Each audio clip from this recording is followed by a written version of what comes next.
Prasad preview theatre రావడం జరిగింది. కానీ ఫస్ట్ టైం ఇంతమంది ఈ అనౌన్స్మెంట్కి వచ్చారంటే నిజంగా చాలా టీం అందరినీ అప్రిషియేట్ చేయాలని ఉంది.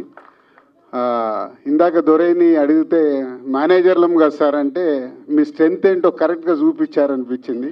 సో నిజంగా మీరు అందరు ప్రొడ్యూసర్లు అవుతే ఇండస్ట్రీ ఎంత బాగుంటుంది. సో రాజేష్ నీలాగా కొత్త వాళ్ళు రావాలి. అలాగే new producer Narasimha Reddy, Ramana Reddy and Mohan director and ఇంతమందితో శ్రీకాకుళం షెర్లాక్ హోమ్ టైటిల్ కొంచెం క్యాప్షన్ చదవడం కొంచెం టఫ్గా ఉంది. So all the best. 24 మంది డైరెక్టర్లతో ఒక టైటిల్ని లాంచ్ చేయించుకొని ఈరోజు ఈవెంట్కు నన్ను పిలిచి లాంచ్ చేయించుకుంటున్నందుకు మీ ఓల్డ్ టీమ్కి all the best. Me cinema మంచి సక్సెస్ అవ్వాలి. ఎందుకంటే చూస్తుంటే ఏదో వైపు కనిపిస్తుంది. ఇంతమందితో ఈవెంట్ జరుగుతుందంటే లోపలికి వచ్చేటప్పుడు అన్నాను ప్రివ్యూ థియేటర్ ఫుల్ అవ్వడం కాదయా, రేపు సినిమా రిలీజ్ అయినప్పుడు థియేటర్లు ఇలా ఫుల్ అవ్వాలి అని. So all the best. Me cinema entertainment బాగుందని చెప్తున్నారు. బాగుండి పెద్ద హిట్ కావాలని కోరుకుంటున్నాను. యాక్చువల్ నేను ఈ ఫంక్షన్కి నిన్న వచ్చి అడిగినప్పుడు నేనున్న బిజీలో అసలు టైం ఎలా ఇవ్వగలుగుతానంటే రాజేష్ వచ్చి సార్ కొంచెం ఫేస్ని ఏదోలాగా మార్చుకుంటే అలా చూసి వస్తానులే అని చెప్పా. సో టైమింగ్స్ మార్చి పిలిచారు. వచ్చే ముందు కూడా చాలా మెంటల్గా చాలా డిస్టర్బ్గా ఉన్నాను. బట్ ఆఫీస్లో సార్ వెయిట్ చేస్తున్న దొరై ఫోన్ చేస్తే వచ్చిన తర్వాత చాలా రిలీఫ్ ఉంది. మీ అందరినీ చూశాక అంటే ఇందాక ఎవరు అన్నారు మీడియా వాళ్ళు అక్కడి నుంచి అన్ని మీ ఫోటోలే పెట్టారంటే నా పైన మీకు ఇంత అభిమానం ఉందా, అందుకు ఇంకంతకంటే ఎక్కేం కావాలి అనిపించింది నాకు. సో ఇండస్ట్రీలో ఎప్పుడు రకరకాల పీపుల్తో జర్నీ చేస్తాం. ఎప్పుడు రాళ్ళు వేయాలో వేసేవాళ్ళు మన పక్కన ఉంటూనే రాళ్ళు వేస్తూ ఉంటారు. కానీ ఇలా చూసిన తర్వాత ఒక చిన్న సినిమాని నేను ఎంత సపోర్ట్ చేస్తానో, మీరు ఇలా ఒక చిన్న సినిమా చేస్తున్నప్పుడు వచ్చి మీకు ఈరోజు నన్ను పిలిచినందుకు మీ సినిమాకి ఈరోజు మీడియా ద్వారా దిల్ రాజు గారు లాంచ్ చేశారు, ఇంతమంది డైరెక్టర్ లాంచ్ చేశారంటే డెఫినెట్గా చాలామందికి ఇది రీచ్ అయ్యే అవకాశం ఉందని మీరు నన్ను పిలిచారు. డెఫినెట్గా మీ టైటిల్ రీచ్ అయ్యి రేపు మీ కంటెంట్ కూడా బాగా రీచ్ అయ్యి పెద్ద హిట్ కావాలని కోరుకుంటున్నాను. అండ్ ఇందాక నేను రాళ్ళు వేశారు అనే టాపిక్ క్షమించాలి. మీ స్టేజ్ని కొంచెం 2 నిమిషాలు హైజాక్ చేస్తున్నాను. ఎందుకంటే దిల్ రాజు మీద ఎప్పుడు రాళ్ళు వేసే వాళ్ళ గురించి కూడా అభిమానిస్తున్న ఇంతమంది ముందు వాళ్ళ గురించి కూడా మాట్లాడాలనిపించి 2 నిమిషాలు మీడియా వారికి ఇది నా పర్సనల్ స్టేట్మెంట్గా చెప్పాలనుకున్నాను. ప్రతి సంక్రాంతికి సినిమాలు రిలీజ్ అవుతుంటాయి. రిలీజ్ అవుతున్నప్పుడల్లా డైరెక్టర్ ఇండైరెక్ట్ నేను కష్టపడి ఎదిగి ఇవాళ ఇండస్ట్రీలో ఈ పొజిషన్లో ఉన్నందుకు ఎప్పుడు ప్రతి సంక్రాంతికి ఏదో రకంగా కాంట్రవర్షియల్ చేస్తూ నా పైన స్టోన్స్ వేస్తూనే ఉంటారు.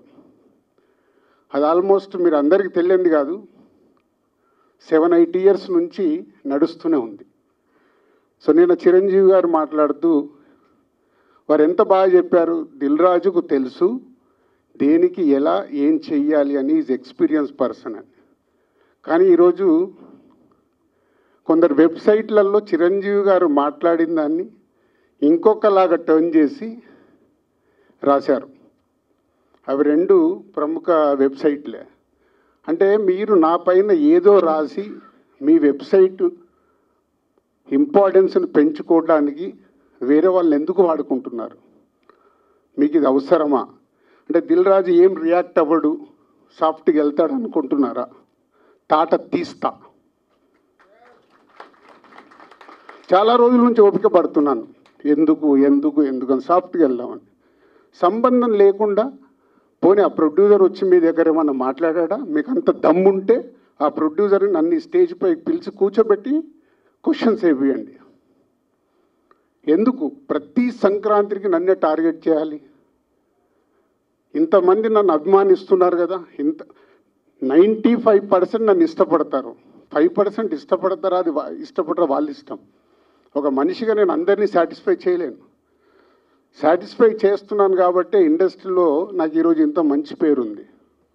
మీ అందరికీ తెలుసు దిల్ రాజు అంటే ఒక బ్రాండ్. బిల్డ్ చేశా. వ్యాపార పరంగా వచ్చే కొన్ని కాంట్రవర్షియల్స్ని మీరు అడ్వాంటేజ్గా తీసుకొని ప్రతి సంక్రాంతికి మీ వెబ్సైట్లు, మీ కొన్ని యూట్యూబ్ ఛానల్స్ కొన్నిటికి వాడుకుంటున్నారు. అది 100% తప్పు. మొన్న జరిగిన ఈ సంక్రాంతి రిలీజ్ల గురించి ఛాంబర్లో మీటింగ్ పెట్టి ఛాంబర్ ద్వారా డీల్ చేసి రవితేజ గారిని కన్విన్స్ చేసి ఒక సినిమాని సంక్రాంతి నుంచి జరిపాం. అది ఎంత కష్టం అది మాకు తెలుసు. తర్వాత ఉన్న 4 సినిమాలు మళ్ళీ ఎవడో రాశాడు, దిల్ రాజు గారు ఏదో తమిళ సినిమా రిలీజ్ చేస్తున్నాడని.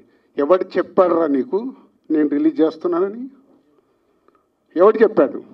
నీ దగ్గర ప్రూఫ్ ఉందా నేను చేస్తున్నానని ఉందా?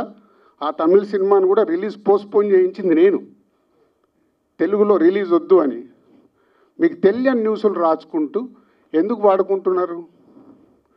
ఇందాక నేను అన్నానుగా తాట తీస్తాను, ఈజీగా తీసుకోవద్దు. నా పైన ఏదైనా రాస్తే, తప్పుడు రాతలు రాస్తే, మీకు తెలియకుండా కాంట్రవర్షియల్ చేస్తే ఈ రోజు నుంచి నేను ఊరుకోను. ఇన్ని రోజులు నడిచిపోయింది, అది గుర్తుపెట్టుకోండి. 4 సినిమాలు రిలీజ్ ఉన్నాయి. మహేష్ బాబు గారు, వెంకటేష్ గారు, నాగార్జున గారు, దాంతోపాటు హనుమాన్ సినిమాని నేను రిలీజు ఆపాలి అని చెప్పానని రాశారు. ప్రొడ్యూసర్ని, డైరెక్టర్ని నన్ను పిలిచి నేను సినిమా ఆపాలని అడిగానా? సినిమా 14వ తారీఖు రిలీజ్ చేసేయండి అని చెప్పాను. 12 మహేష్ బాబు సినిమా ఉంది కాబట్టి 14th చేస్తే మీ సినిమాకు ఉపయోగం, మీ సినిమాకు నంబర్ ఆఫ్ థియేటర్స్ దొరుకుతాయని చెప్పాను. కానీ దాన్ని ఇంకొక విధంగా మార్చి రాశారు. చిరంజీవి గారు మాట్లాడింది ఇంకొకలాగా కన్వర్ట్ చేసి రాస్తున్నారు. మీకు కావాల్సిన దాన్ని హైలైట్ చేయకండి. నెగిటివ్ వైబ్స్ ఉండకుండా పాజిటివ్గా బతికితే బాగుంటుంది. నెగిటివ్గా బ్రతకడం ఇంపార్టెంట్ కాదు. అందరం పోయేవాళ్ళమే, ఇక్కడ ఉండటానికి రాలా. నెగిటివ్ ఎందుకు? నెగిటివ్ వైబ్స్ ఎందుకు? మీ వెబ్సైట్లు, మీ ఛానల్స్ ఇంప్రూవ్ అవ్వాలని నెగిటివ్ వైబ్స్ని తీసుకొస్తారా? ఈరోజు హనుమాన్ సినిమా ప్రపంచవ్యాప్తంగా రిలీజ్ అవుతుంది. నాట్ ఓన్లీ తెలుగు స్టేట్స్, తమిళ్లో రిలీజ్ అవుతుంది, కన్నడలో రిలీజ్ అవుతుంది, హిందీలో రిలీజ్ అవుతుంది. ఎక్కడ థియేటర్ లేవా? దొరకట్లేదా? మీకు తెలియని విషయం ఏంటంటే నైజాములో 7-8 సెంటర్లలో Mahesh Babu cinema, Hanuman cinema release అవుతుంది. వెంకటేష్ గారి సినిమాకి, నాగార్జున గారి సినిమాకి థియేటర్ లేదు. మీకు తెలుసా అది? చిరంజీవి గారు, నాగార్జున గారు, వెంకటేష్ గారు, they are not a small heroes. 30 ఏళ్ళ నుంచి ఇండస్ట్రీలో ఒక స్టార్ హీరోగా ఉన్న ఇమేజ్ ఉన్న వాళ్ళకు కూడా థియేటర్ లేవు. ఇవి మీకు కనిపించవు. ఎంతసేపు వాళ్ళకు రావాల్సిన మైలేజ్ గురించి ప్రయత్నం చేస్తూ, సో ఈరోజు కొన్ని కోట్లు ఖర్చు పెడితే రాని ప్రమోషన్ని హనుమాన్ సినిమాకు వచ్చింది. గుడ్, చిన్న సినిమా సూపర్ హిట్ అవ్వాలి అని మనస్ఫూర్తిగా కోరుకుంటున్న దాంట్లో నేను ఒకరిని. ఎందుకంటే సినిమా ఆడితేనే గ్లోబల్గా పెరుగుతాం. మన చేతిలో ఉండదు, మనం కష్టపడి సినిమా తీస్తాం. ఇవి తెలియకుండా మీ పిచ్చి రాతలతోని ఏం చేద్దాం అనుకుంటున్నారు? మళ్ళీ మళ్ళీ మళ్ళీ చెప్తున్నా, నా గురించి ఎక్కడన్నా తప్పుగా నా పేరు పెట్టి రాస్తే తాట తీస్తా. దీంట్లో తేడా లేదు. నిజాయితీగా మీకు ఏదైనా న్యూస్ ఉంది రండి, 24 hours అవైలబుల్. మీకు ఏదైనా న్యూస్ కావాలి, సరే ఇలా ఉంది ఇదేంటని అడగండి, నేను సమాధానం ఇస్తాను. నా పిఆర్ వాళ్ళు కూడా మాట్లాడారు డైరెక్ట్. ఎప్పుడన్నా మీ మీడియా వాళ్ళందరికీ తెలుసా ఐఎమ్ అవైలబుల్ ఎనీ టైం. మీ మెసేజ్లకు నేను రిప్లై ఇస్తాను, మీ ఫోన్ కాల్స్కి నేను రిప్లై ఇస్తాను. చెప్పండి మీ మీడియా వాళ్ళందరూ, ఎప్పుడన్నా నేను లేనా, అవైలబుల్ లేనా? దేనికి? మీ మైలేజ్ కోసం నన్ను వాడితే మళ్ళీ మళ్ళీ చెప్తున్నా, తాట తీస్తా, గుర్తుపెట్టుకోండి.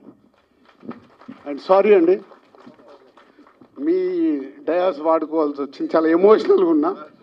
ఎందుకంటే 2-3 ఫోన్లు చేసి వాళ్ళు బాధపడుతుంటే నా వల్ల